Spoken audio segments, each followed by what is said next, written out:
ચાલો વિદ્યાર્થી મિત્રો, ધોરણ 11 વિષય હિન્દીમાં આપણે 16મું ગદ્ય કલ્પના શક્તિ સમજી રહ્યા છીએ.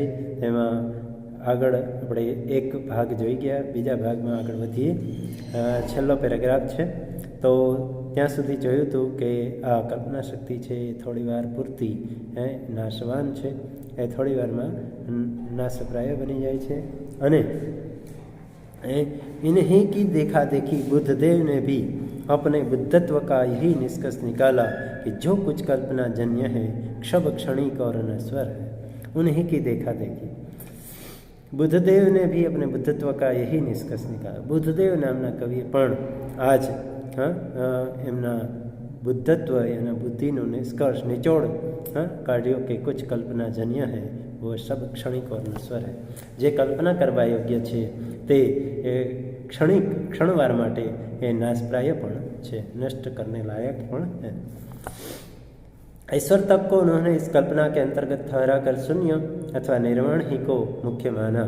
ईश्वर तक को इन्होंने भगवान ने पण इस कल्पना के अंतर्गत ठहरा कर आ कल्पना नी अंदर राखीने शून्य और निर्वाण को ही मुख्य माना. शून्य और निर्वाण ने मुख्य मान्यु छे.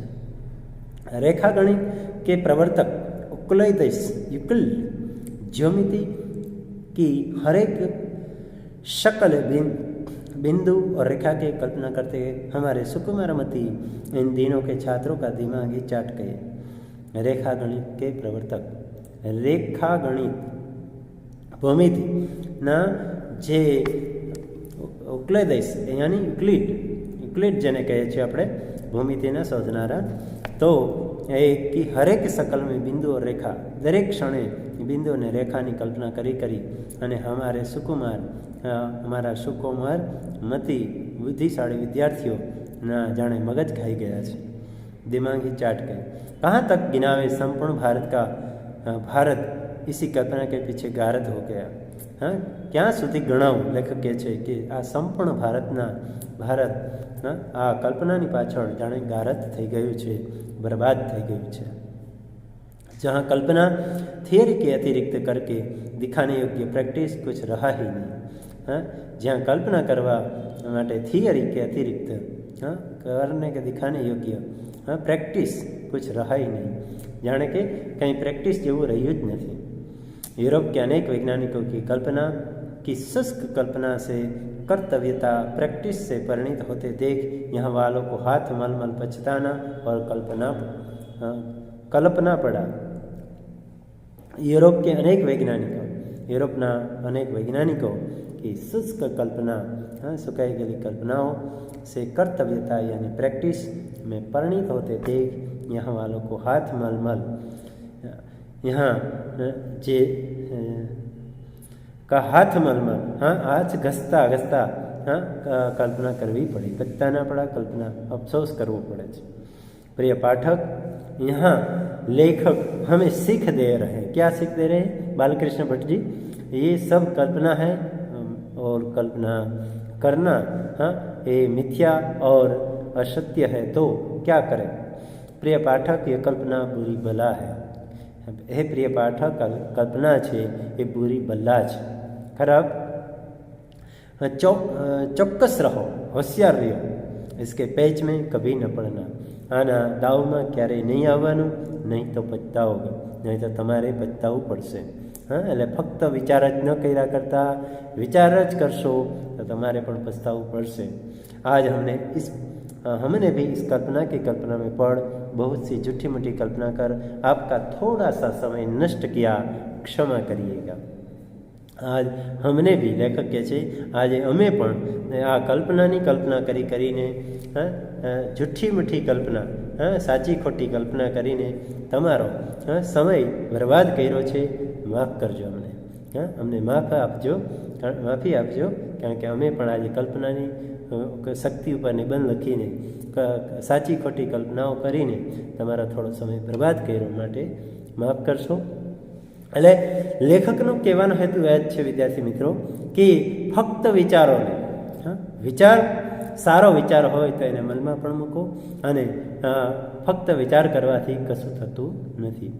કલ્પનાઓ કરવાથી કંઈ થતું નથી. લેખક ઘણા બધા ઉદાહરણ પણ આપ્યા કે કલ્પના કરવાથી કેવી કેવી દશાઓ થઈ છે, દુર્ગતિઓ થઈ છે, ખરાબ દશાઓ થઈ છે અને જેને કારણે ઘણું બધું ઘણાને ભોગવવાનું આવ્યું છે. એટલે જો આપણે કલ્પના કરી શકતા હોય તો સારી બાબત છે, પણ સારી કલ્પના, સારા વિચારો કરીને એને અમલમાં પણ મૂકવા જરૂરી છે. વિદ્યાર્થી મિત્રો, અહીંયા આપણો પેજ નંબર 83 પર આપણો ગદ્ય 16 પૂર્ણ થઈ જાય છે. ત્યાર પછી પેજ નંબર 84 ઉપર શબ્દાર્થ ટિપ્પણી આવે છે, એ જરા તમે વાંચી લેજો. અને ત્યાર પછી સ્વાધ્યાયના પ્રશ્નો છે. સ્વાધ્યાયના પ્રશ્નોમાં જે વિકલ્પવાળા પ્રશ્નો છે એને જરા જોઈ લઈએ કે કલ્પના શક્તિ કિસ સંસ્કાર કા પરિણામ है, તો એનો જવાબ આવશે પ્રાચીન. તમે રાઈટ કરી લેજો. कल्पना शक्ति किस संस्कार का परिणाम? प्राचीन संस्कार का परिणाम.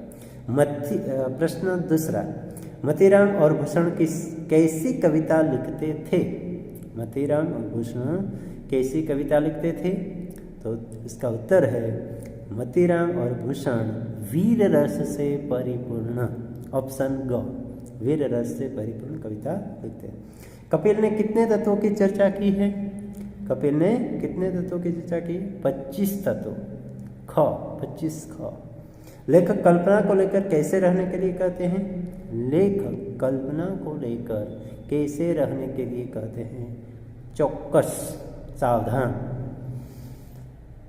क, चौकस. पांचवा प्रश्न है, लेखक ने कल्पनाजन्य को क्या बताया? लेखक ने कल्पनाजन्य को क्या बताया? तो इसका जवाब है क्षणिक और नश्वर. ग, क्षणिक और नश्वर. तो आ રીતના એના પ્રશ્નો. એ સિવાયના 8મા આપણે 85મા પેજ ઉપર 8મો પ્રશ્ન છે, જુઓ, એમાં પણ વિકલ્પો છે અને ખાલી જગ્યા પૂરવાની છે. તો કલ્પના શક્તિ ખાલી જગ્યા શક્તિ है. कैसी शक्ति है? ईश्वर प्रदत्त. कल्पना शक्ति को खाली जगह के नाम से पुकारते हैं. हाँ, कल्पना शक्ति को खाली जगह के प्रतिभा. कल्पना शक्ति के द्वारा खाली जगह के साथ होड़ करना कुछ अनुचित नहीं है. कल्पना शक्ति के द्वारा ब्रह्मा के साथ होड़ करना कुछ अनुचित नहीं. ब्रह्मा. तो आ રીતના વિદ્યાર્થી મિત્રો એ સિવાયના જે કાંઈ પ્રશ્નો છે એ તમે તમારી પ્રશ્નોત્તરી બુકમાં લખી લેજો અને વાંચતા રહેજો, વિચારતા રહેજો, તૈયાર કરતા રહેજો. All the best.